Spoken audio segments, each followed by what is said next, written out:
ভারত সরকারের পক্ষ থেকে জনগণনার জন্য office of registrar general of India, ministry of home affairs তারা পাঠিয়েছিলেন। আজকে আমরা এখনই জনগণনা সংক্রান্ত 16 June 2025 ministry of home affairs, office of registrar general India তাদের পাঠানো সার্কুলারকে আমরা এখনই কার্যকর করলাম। তো শুনতেই পেলেন বন্ধুরা, দেশ জুড়ে শীঘ্রই জনগণনার কাজ কিন্তু শুরু হতে চলেছে। আর এই জনগণনা যখন শুরু হবে, আপনার বাড়িতে যখন আধিকারিকরা আসবে জনগণনার জন্য, আপনার বাড়িতে কটা সদস্য রয়েছে, কেমন ঘরবাড়ি রয়েছে, এই সমস্ত জিজ্ঞাসা করার পাশাপাশি মোট 33টা প্রশ্ন আপনাদেরকে করা হতে পারে। তো কোন কোন 33টা প্রশ্ন আপনাদেরকে জনগণনার সময় আধিকারিকরা করতে পারে, বা এর মধ্যে হয়তো 33টা জায়গায় 10টা প্রশ্ন করলো, তো যাই হোক কোন কোন প্রশ্নগুলো আপনাদেরকে করতে পারে সেই প্রশ্নগুলো আজকে চলুন এক এক করে আপনাদেরকে দেখিয়ে দিই। একটু স্কিপ করবেন না, খুবই গুরুত্বপূর্ণ ভিডিও কিন্তু। তো দেখুন, অন স্ক্রিনে আপনাদেরকে দেখাচ্ছি এখানে কি বলা হয়েছে। স্বরাষ্ট্র মন্ত্রকের গেজেট নোটিফিকেশন অনুযায়ী প্রতিটা পরিবারকে 33টি সুনির্দিষ্ট প্রশ্ন করা হবে বলে জানা যাচ্ছে। তার সম্পূর্ণ তালিকা নিচে দেওয়া হলো। তো এক এক করে আপনাদেরকে এবার দেখাচ্ছি। দেখুন, প্রথমেই 1 নম্বর পয়েন্টে কি বলা হয়েছে, বাড়ির পরিচিতি সংক্রান্ত বিবরণ। তো এখানে আপনার থেকে কি জানা হতে পারে, 1 নম্বরেই বলা হয়েছে বিল্ডিং নাম্বার, বা তো বিল্ডিং নাম্বারে আপনার যদি পুরসভা হয়, স্থানীয় কর্তৃপক্ষ বা জনগণনার দ্বারা নির্ধারিত ভবনের যে নাম্বারটা, সেই নাম্বারটা জানা হতে পারে বা জানতে চাওয়া হতে পারে। আপনার জানা থাকলে অবশ্যই বলবেন। এরপরে দেখুন বলা হয়েছে 2 নম্বরে যে জনগণনা গৃহ নম্বর, অর্থাৎ প্রতিটা বাড়ির জন্য নির্দিষ্ট আইডেন্টিফিকেশান যে নাম্বার, সেই নাম্বারটা জানতে চাওয়া হতে পারে। এবারে 2 নম্বরে একটা পয়েন্ট করা হয়েছে বাড়ি তৈরির ও বর্তমান অবস্থা, মানে বাড়ি যে তৈরি হয়েছে সেই বাড়ি তৈরির বর্তমান যে অবস্থাটা সেটা কি।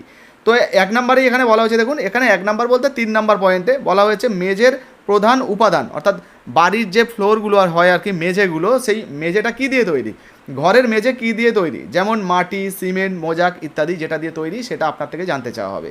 দেয়ালের উপাদান কি, মানে ঘরের দেওয়াল তৈরি করতে কি কি ব্যবহার করা হয়েছে, যেমন কাদা, ইট, কংক্রিট ইত্যাদি, মানে কি দিয়ে তৈরি করা হয়েছে আপনার যে ঘরের দেয়ালটা, সেটা জানতে চাওয়া হতে পারে। এরপর দেখুন 5 নম্বরে বলা হয়েছে ছাদের উপাদান। তো ঘরের ছাদ কিসের, যেমন টিন, অ্যাজবেস্টার বা ঢালাই ছাদ ইত্যাদি, যেটা আপনার হবে সেটা আপনি উত্তর দেবেন।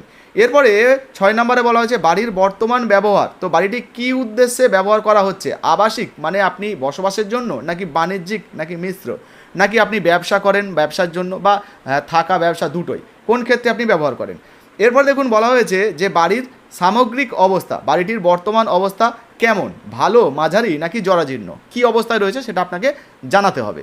তো এরপরে বলা হয়েছে, দেখুন 3 নম্বর পয়েন্ট করে আবার বলা হয়েছে পরিবারের গঠন ও সামাজিক বিবরণ।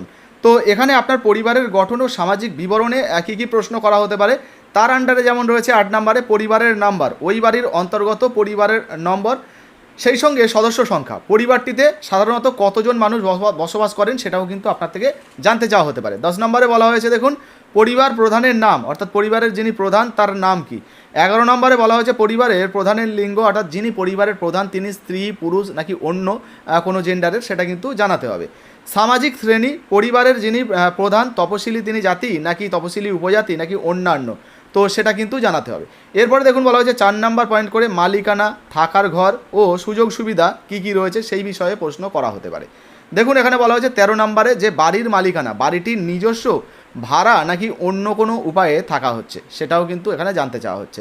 14 নম্বরে থাকার ঘর ও সংখ্যার বিবরণ, পরিবারে ব্যবহারের জন্য একচেটিয়াভাবে কয়টি ঘর আছে সেটা আপনার থেকে জানতে চাওয়া হতে পারে। এরপরে কার্ড, দেখুন বলা হচ্ছে বিবাহিত দম্পতির সংখ্যা, ওই পরিবারে কতজন বিবাহিত দম্পতি বসবাস করেন সেটাও কিন্তু আপনার থেকে জানতে চাওয়া হতে পারে। 16 নম্বরে বলা হয়েছে পানীয় জলের প্রধান উৎস, মানে আপনি যে জলটা পান করেন সেই জলটা আপনি কোথা থেকে পান, আপনার যে প্রধান উৎস সেটা কিন্তু আপনার থেকে জানতে চাওয়া হতে পারে। পানীয় জলের মূল উৎস কি, যেমন কল থেকে নেন, নাকি টিউবওয়েল, নাকি কুয়ো থেকে নেন, নাকি কিনে খান, সেটা কিন্তু আপনাকে জানাতে হবে। 17 নম্বরে বলা হয়েছে পানীয় জলের প্রাপ্যতা, পানীয় জলের উৎসটি বাড়ির ভিতরে নাকি কাছে বা দূরে অবস্থিত, কোথায় রয়েছে সেটাও জানতে চাওয়া হতে পারে। এরপরে 18 নম্বরে বলা হয়েছে আলোর প্রধান উৎস, ঘরে আলোর জন্য কি কি ব্যবহার করা হয়, যেমন বিদ্যুৎ, সৌরশক্তি, মানে কোন ধরনের ইলেকট্রিসিটি আপনারা ব্যবহার করেন সেটাও কিন্তু আপনার থেকে জানতে চাওয়া হতে পারে। এবার দেখুন 19 নম্বরে বলা হয়েছে শৌচাগার সুবিধা, পরিবারের শৌচাগার বা ল্যাটিনের সুবিধা আছে কিনা জানতে চাওয়া হতে পারে। 20 নম্বরে বলা হয়েছে শৌচাগারের ধরন, শৌচাগারটি কী ধরনের, যেমন ফ্লাশ, পিট, ল্যাটিন ইত্যাদি। নিকাশি ব্যবস্থা, রান্নাঘর বা বাড়ি ব্যবহৃত নোংরা জল বের হওয়ার জন্য যেমন ড্রেনেজ ব্যবস্থা এই সমস্ত আছে কি না। স্নানের সুবিধা, বাড়িতে স্নান করার নির্দিষ্ট ব্যবস্থা বা বাথরুম আছে কি না সেটাও কিন্তু জানতে চাওয়া হতে পারে। 23 নম্বরে বলা হয়েছে রান্নাঘর ও এলপিজি পিএনজি সংযোগ, আলাদা রান্নাঘর আছে কি না এবং রান্নার গ্যাসের এলপিজি পিএনজি কানেকশন আছে কি না। রান্নার প্রধান জ্বালানি কি। 24 নম্বরে বলা হয়েছে রান্নার কাজে ব্যবহৃত কোন জ্বালানি মানে ব্যবহার করা হয়, যেমন কাঠ বা ঘুঁটে বা গ্যাস, কোন ধরনের জ্বালানি ব্যবহার করে আপনারা রান্নাবান্না করেন সেটা কিন্তু জানতে চাওয়া হতে পারে। এরপর দেখুন 5 নাম্বার এখানে পয়েন্ট করে বলা হয়েছে পরিবারের সম্পদ ও যোগাযোগ ব্যবস্থার মাধ্যমে বেশ কয়েকটি ক্যাটাগরিতে বেশ কয়েকটি প্রশ্ন রয়েছে। যেমন 25 নম্বরে বলা হচ্ছে রেডিও ট্রানজিস্টর, বাড়িতে রেডিও বা ট্রানজিস্টর আছে কি না। টেলিভিশন, বাড়িতে টিভি আছে কি না। ইন্টারনেটের সুবিধা, পরিবারে ইন্টারনেট ব্যবহার বা অ্যাক্সেস আছে কি না। ল্যাপটপ কম্পিউটার, বাড়িতে ল্যাপটপ বা কম্পিউটার আছে কি না। টেলিফোন স্মার্টফোন, বাড়িতে ল্যান্ডফোন বা সাধারণ মোবাইল বা স্মার্টফোন আছে কি না, এটাও জানতে চাওয়া হতে পারে। 30 নম্বরে বলা হয়েছে দেখুন যে সাইকেল, স্কুটার, মোটরসাইকেল, যাতায়াতের জন্য সাইকেল বা কোনো 2 চাকার গাড়ি আছে কি না। 31 নম্বরে বলা হয়েছে কার, জিপ, ভ্যান, 4 চাকার কোনো গাড়ি আছে কি না সেটাও জানা হতে পারে। সেই সঙ্গে 32 নম্বরে বলা হয়েছে প্রধান খাদ্যশস্য, পরিবারের মূলত যে সমস্ত সদস্যগুলো রয়েছে তারা কোন ধরনের খাদ্যশস্য গ্রহণ করেন, মানে কী কী খান, চাল বা গম প্রধান খাবার কোনটা সেটা কিন্তু জানতে চাওয়া হতে পারে। এরপর 33 নম্বরে বলা হয়েছে মোবাইল নাম্বার, শুধুমাত্র জনগণনা সংক্রান্ত পরবর্তী যোগাযোগ ও ভেরিফিকেশনের জন্য মোবাইল নাম্বার কিন্তু জানতে চাওয়া হতে পারে। তো এই যে 33টা প্রশ্ন আপনাদেরকে দেখালাম, এই 33টা প্রশ্নের মধ্যে থেকে বেশিরভাগ প্রশ্নগুলোই আপনাদের থেকে জানতে চাওয়া হতে পারে এই জনগণনায়। তো দেখতেই পেলেন এমনিতেই জনগণনার কিন্তু নতুন আপডেট চলে এসেছে, শীঘ্রই হয়তো জনগণনা শুরু হয়ে যাবে, আবার নতুন আপডেট এলে সেটাও কিন্তু আপনাদেরকে জানাবো।